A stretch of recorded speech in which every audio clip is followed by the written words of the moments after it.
আমি দেখছিলাম আপনারা আজকে যে যে টপিকগুলোতে আলোচনা করছেন আপনাদের ওয়ার্কশপে খুবই গুরুত্বপূর্ণ সংগঠন বোঝার জন্য। আমরা যদিও জাতীয় নাগরিক পার্টির বয়স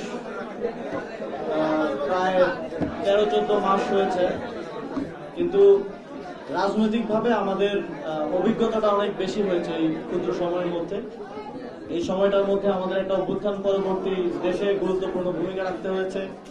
এই সময়ের মধ্যে আমাদেরকে একটা জাতীয় নির্বাচনে অংশগ্রহণ করতে হয়েছে।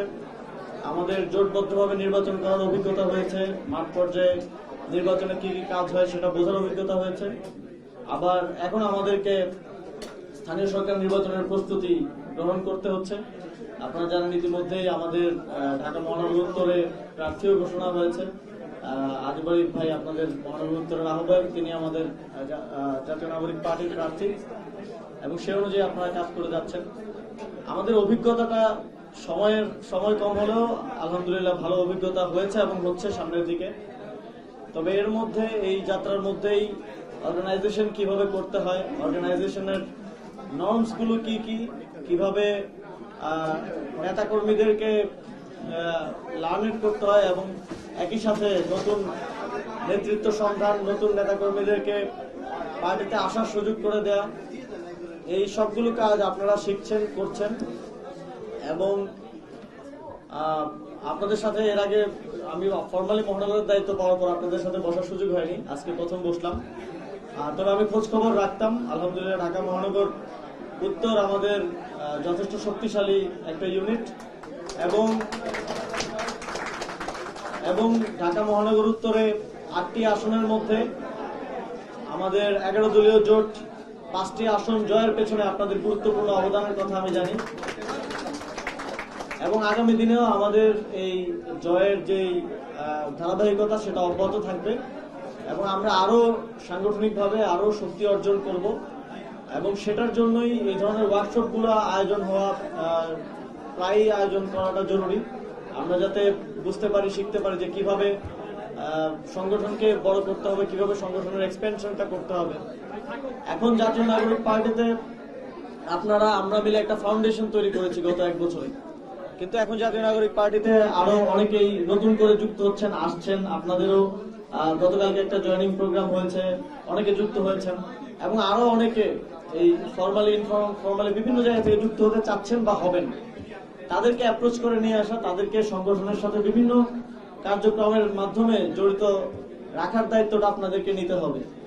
যখন আমাদের যদি 10 জন একজন করে দায়িত্ব নেয়, তাহলে 20 জনের আরো 10 জনের দায়িত্ব নেওয়া যায়, কিন্তু নেতৃত্ব হতে হবে ডিসেন্ট্রালাইজড। এটা যদি সেন্ট্রালাইজ থাকে, যদি আদিবাড়ি ভাইকে বা ওয়াহিদ ভাই এখানে আছেন, ওনাদের কি সবকিছু করতে হয়? ওনাদের একটা ব্যান্ডউইথ আছে, ওনারা হয়তো দিনে 20 জনের ফোন ধরতে পারবেন, 10 জনের সাথে মিটিং করতে পারবেন।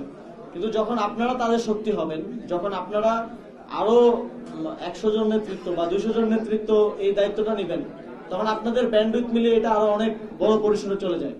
তো আমাদের আইডল থাকার কোনো সুযোগ নাই, কারণ আমাদের পার্টিতে অনেকে আসতে আগ্রহী, অনেকে কাজ করতে আগ্রহী, অনেকভাবে যুক্ত হতে আগ্রহী।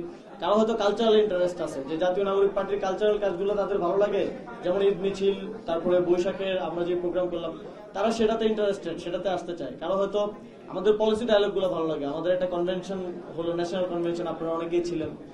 আমাদের আজকেও একটা প্রোগ্রাম ছিল, কূটনৈতিকদের সাথে আমরা আমাদের সংস্কার ভাবনা নিয়ে আলোচনা করেছি। সামনে আমরা একটা ছায়া বাজেট করার জন্য উপকমিটি করেছি, সেই কমিটি একটা স্টেক হোল্ডার কনসালটেশন করবে ছায়া বাজেট প্রণয়নের আগে। তো এই ধরনের অনেকের ইন্টারেস্ট থাকে এই পলিসি ডায়ালগে, অনেকের ইন্টারেস্ট থাকে কালচারাল প্রোগ্রামে, অনেকের পলিটিক্যাল প্রোগ্রামে। তো যার যেটা ইন্টারেস্ট, যার যেটা আপব্রিঙ্গিং, তাকে সেভাবে সংগঠনে কাজ করার সুযোগ তৈরি করে দেয়া, তাকে সেভাবে কানেক্টেড রাখা, শহরের মানুষজনকে এভাবেই আমাদের রাজনীতির সাথে কানেক্টেড রাখা। শুধুমাত্র জাতীয় নাগরিক পার্টি শুধুমাত্র একটা লোকবল কিংবা পেশি শক্তির রাজনীতি করে না, ফলে আমাদের এই যে মাথা দেখানোর থেকে বেশি কোয়ালিটিটা ইমপ্রুভ করা এবং কোয়ালিটিটা এনশিওর করাটা বেশি গুরুত্বপূর্ণ এবং সোসাইটির ভিতরে গিয়ে কাজ করাটা গুরুত্বপূর্ণ। জুলাই গণঅভ্যুত্থানে আমাদের ঢাকা শহরের যত স্থানীয় যারা ছিলেন, যারা আছেন, তারা কিন্তু নেমে এসেছিলেন রাজপথে। অনেকেই হয়তো পরবর্তীতে আমাদের সাথে যুক্ত হন নাই বা হতে পারেন নাই, বা আমরা তাদের কাছে পৌঁছাতে পারিনি, বা তারা আমাদের কাছে পৌঁছাতে পারেন নাই। এটা আমাদের এনশিওর করতে হবে আমরা যাতে তাদের দুয়ারে দুয়ারে যেতে পারি, তাদের যেন আবার ওই মেমোরিতে যে গণঅভ্যুত্থানের যে স্মৃতিটা সেটা আবার রিকল করতে পারি। তো এবং এই কাজটা আপনাদেরকে করতে হবে। আমরা ইতিমধ্যে ঢাকা মহানগর দক্ষিণে একটা উদ্যোগ নিয়েছিলাম, পরবর্তীতে আমাদের সিদ্ধান্ত হয় যে আমরা একসাথে এটা ঢাকা 2 মহানগরে এটা করব। আমরা একটা সদস্য সংগ্রহ সপ্তাহের প্রস্তুতি নিয়েছি এবং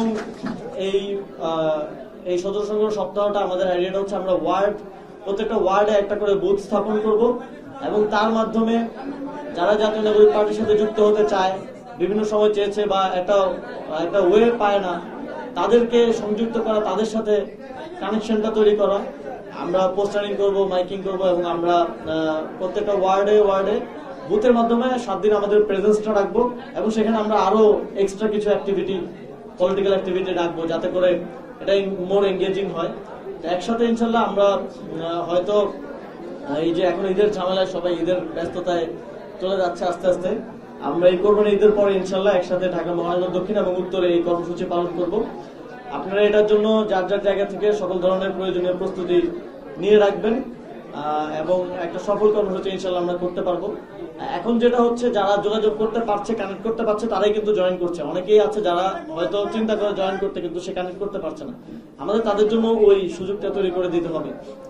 এবং পলিটিক্যাল পার্টিতে অনেক ক্ষেত্রে যেটা হয় যে বাংলাদেশের যে বড় পলিটিক্যাল পার্টিগুলো আছে, অনেক সময় তাদের বেশি নেতাকর্মী তাদের জন্য লায়াবিলিটিস হয়ে যায়, কারণ তাদের নেতাকর্মীদের রাখার জন্য বা নেতাকর্মীদের মেইনটেনেন্সের জন্য তাদেরকে চাঁদাবাজি করতে হয়, তাদেরকে অনেক কিছু খারাপ কাজের সাথে জড়িত হতে হয়।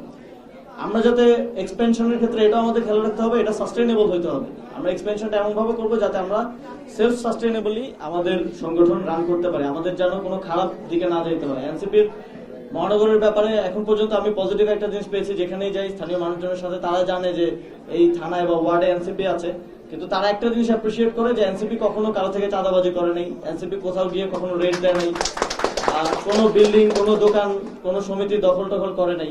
তো তারা এটাকে খুব অ্যাপ্রিসিয়েট করে এবং এনসিপির নেতাকর্মীরা যখন যায় তাদের একটা ভালো পারসেপশন আছে যে এনসিপি যারা করে তারা হচ্ছে মহানগরের বা তাদের এলাকার ভদ্রলোক, ভদ্র ছেলেপেলেরা এনসিপি ছাত্রশক্তি, যুবশক্তির সাথে জড়িত হয়।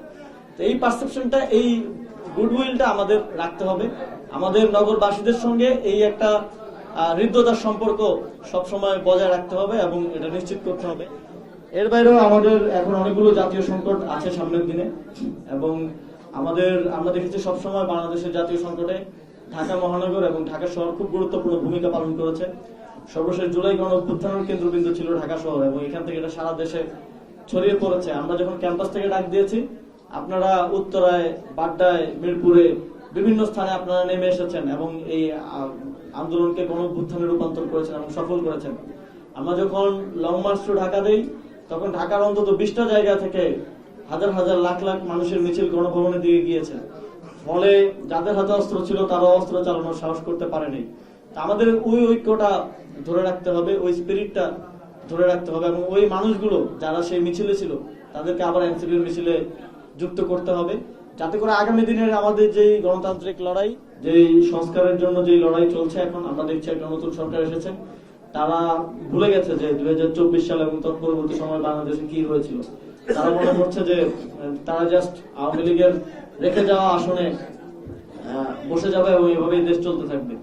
আমরা স্পষ্টভাবে বলতে চাই যে সংস্কারের ব্যাপারে এনসিপি নন নেগোশিয়েবল এবং আমরা আমাদের এক দফায় এটা স্পষ্টভাবেই বলা ছিল যে আমরা রাষ্ট্রের কাঠামোগত সংস্কার চাই, আমরা ফ্যাসিবাদী ব্যবস্থার বিলোপ চেয়েছি, আমরা শুধু শেখ হাসিনার পতন চাই নাই, কিন্তু সেই ব্যবস্থার বিলোপ হয় নাই। সেই ব্যবস্থার উপরে শেখ হাসিনার সিটে এখন তারেক রহমান বসে গেছে।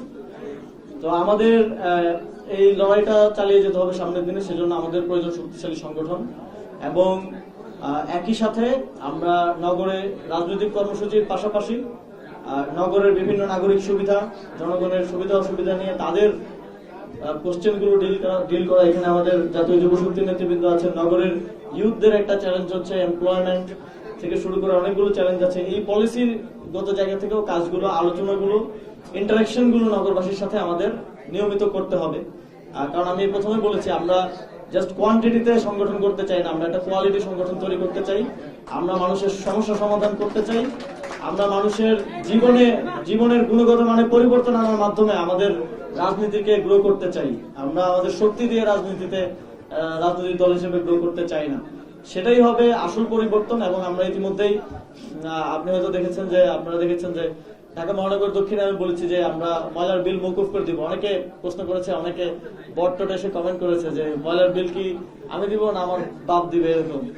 তো এটা পৃথিবীতে নজির আছে, এটা প্রথম আমরা বলছি এমন না। ইভেন ওয়েস্ট একটা রিসোর্স, এবং এই ওয়েস্ট প্রপারলি ম্যানেজমেন্ট করতে পারলে দুইটা সিটি কর্পোরেশন মিলিয়ে 1000 কোটি টাকা ইয়ারলি প্রফিট করা পসিবল এটা থেকে। হাউস হোল্ড থেকে 100 টাকা করে নেওয়ার তো আমার প্রয়োজন নাই, বরং আমি হাউস হোল্ডকে আরো টাকা দিতে পারবো যদি প্রপার ম্যানেজমেন্ট করা যায়। তো এটার মডেল পৃথিবীতে আছে। আমরা বাংলাদেশের জন্য লোকালি সাস্টেইনেবল একটা মডেল তৈরি করব, এবং এটা আমাদের মহানগর উত্তর এবং দক্ষিণের উভয়ের ইশতেহারে এটা থাকবে ইনশাআল্লাহ। এবং শুধু এটা না, বাংলাদেশে স্থানীয় সরকার আইডিয়ালি পৃথিবীতে যেভাবে এম্পাওয়ার্ড, যেমন পৃথিবীর বিভিন্ন জায়গায় লোকাল গভর্নমেন্টের আন্ডারে কিন্তু ওয়াটার ম্যানেজমেন্ট থাকে, লোকাল গভর্নমেন্টের আন্ডারে এই যে ওয়েস্ট ম্যানেজমেন্ট থাকে, এর বাইরেও ইউটিলিটিস, বিদ্যুৎ থেকে শুরু করে সবকিছু লোকাল গভর্নমেন্টের আন্ডারে থাকে। কিন্তু বাংলাদেশে লোকাল গভর্নমেন্ট অতটা এম্পাওয়ার্ড আসলে না, এটা আমাদের বর্তমান বাস্তবতা। তো ইউটিলিটিস গুলো যদি লোকাল গভর্নমেন্টের সাথে সামনের দিনে কোঅর্ডিনেশনটা করে, আর যদি আমরা সুযোগ পাই, সেক্ষেত্রে শুধু ময়লার বিল তো একটা ছোট জিনিস, পানির বিল, বিদ্যুৎ বিলও ফ্রি করে দেওয়া পসিবল। কিন্তু সেটা বাংলাদেশের প্রেক্ষাপটে একটু কঠিন, কারণ এটা বিদ্যুৎ থাকে জ্বালানি মন্ত্রণালয়ের অধীনে, আর পানি থাকে ওয়াসা, যেটা আসলে লোকাল গভর্নমেন্টের সাথে সেভাবে সমন্বয় বা অথরিটি নাই। তো এই পরিবর্তনগুলো পৃথিবীতে তো হচ্ছে, এবং পৃথিবীতে এটার প্রুভেন মডেল আছে।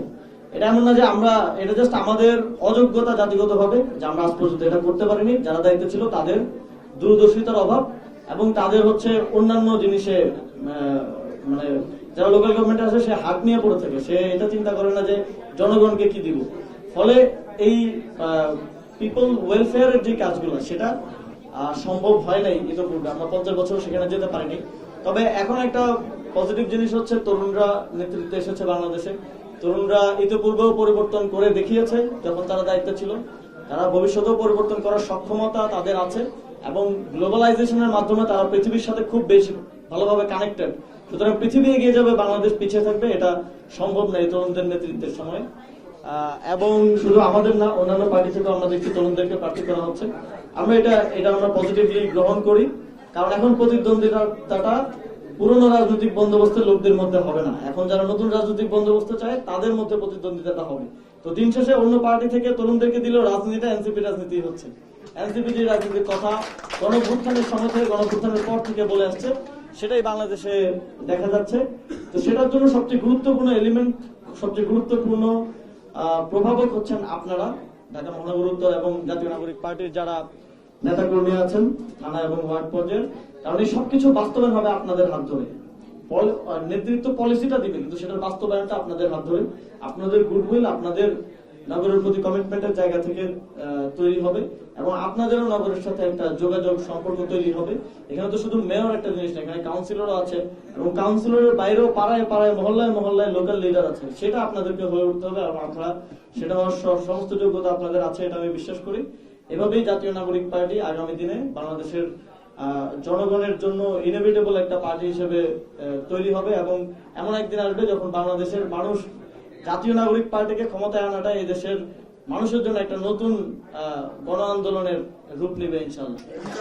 তো সেই লড়াইটাতে আপনারা সবাই আমাদের সাথে, আমরা একসাথে এই লড়াইটা করবো, এই প্রত্যাশা ব্যক্ত করে এবং আপনাদের আজকের এই কর্মশালার সাফল্য কামনা করে আমার বক্তব্য শেষ করছি। আসসালামু আলাইকুম।